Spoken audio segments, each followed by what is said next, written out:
اگر مجھے قتل کیا گیا، اس سلسلے کی اگلی کڑی جس میں ہم مزید بات کر رہے تھے خانہ جنگی کے بارے میں، اس سلسلے کی اگلی کڑی پہ بات کریں گے، کیونکہ اس ضمیم جلد کو جھوٹ اور مسخ شدہ حقائق سے مزید ضخیم اور فربا کیا گیا، اس لیے اس کی غلط نمائندگی اور ترجمانی کے جواب میں کچھ مسائل پیش کرنے کی ضرورت ہے۔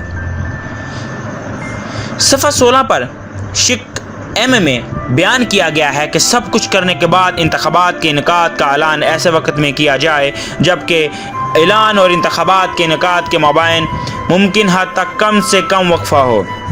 یہ اس لیے ضروری ہے کہ ہماری جمہوریت ابھی طفولیت کے عالم میں ہے اور کوئی بھی نہیں چاہے گا کہ درمیانی وقفہ دے کر ملک میں آگ لگا دی جائے۔ میں نے اس تجویز کے ساتھ اتفاق نہیں کیا، حالانکہ حکمران جماعت سے اسے قبول کر کے سب کچھ حاصل کر سکتی تھی۔ اس کے بعد میں نے وزارت خارجہ کو ہدایت دی کہ مجھے اطلاع دی جائے کہ بھارت میں انتخابات کے لیے کتنا وقت دیا گیا۔ ضمیمہ 10 سے 20/8 اے جو کرتاس ایبز میں دیا گیا، اس میں وزارت خارجہ کا جواب شامل ہے۔ اس ضمیمے میں جو عملی حصہ ہے اس کا متن درج ہے۔ انتخابات کے اعلان اور اس کے انعقاد کے مابین اوسط وقفہ تخمینہ 4 سے 12 ہفتوں کا ہے۔ اگر بھارت جیسا بڑا ملک اپنے عام انتخابات 4 سے 12 ہفتوں کے اندر مکمل کر سکتا ہے تو میری حکومت نے مارچ 1970 کے انتخابات کے لیے 8 ہفتوں کا جو وقفہ دیا اس پر اعتراض نہیں کیا جا سکتا۔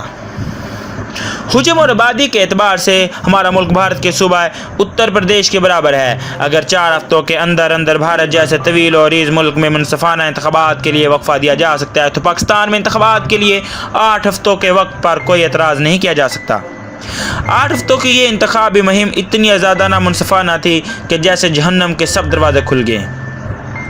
جب مجھے یہ مشورہ دیا گیا کہ میں ٹیکس دہندہ گان اور زرعی اصلاحات کے نفاذ میں نرمی برتوں تو میں نے ریکارڈ میں یہ کہا، وزیر خزانہ سے زبانی بات کریں لیکن نہ دہندہ گان کو بچ نکلنے کی اجازت نہیں دی جائے گی۔ کرتاس ایبز کے صفحہ 18 پر یہ حوالہ ظاہر کرتا ہے کہ میں نے نرمی سے اس تجویز کو رد کر دیا۔ اور پھر صفحہ 20 پر دیکھیں جہاں بتایا گیا ہے کہ جب میرے اسپیشل سیکرٹری نے اطلاعات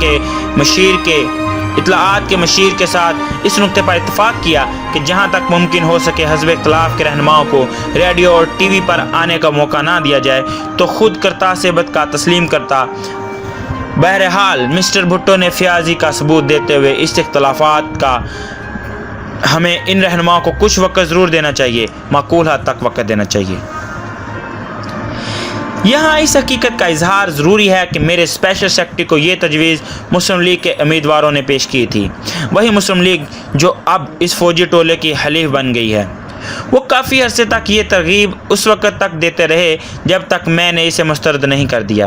میری جماعت باغ سے 7 نشستوں سے زیادہ سیٹیں دینے کے لیے آمادہ نہ تھی، جبکہ یہ 30 نشستیں مانگتے تھے اور بعد میں 15 نشستوں پر آ گئے۔ 1954 میں جب دستور ساز اسمبلی کو توڑا گیا تو اس دن سے اس خود غرض جماعت نے آج تک ہر اصول کو 2 ٹکڑوں میں پھاڑ دیا تھا۔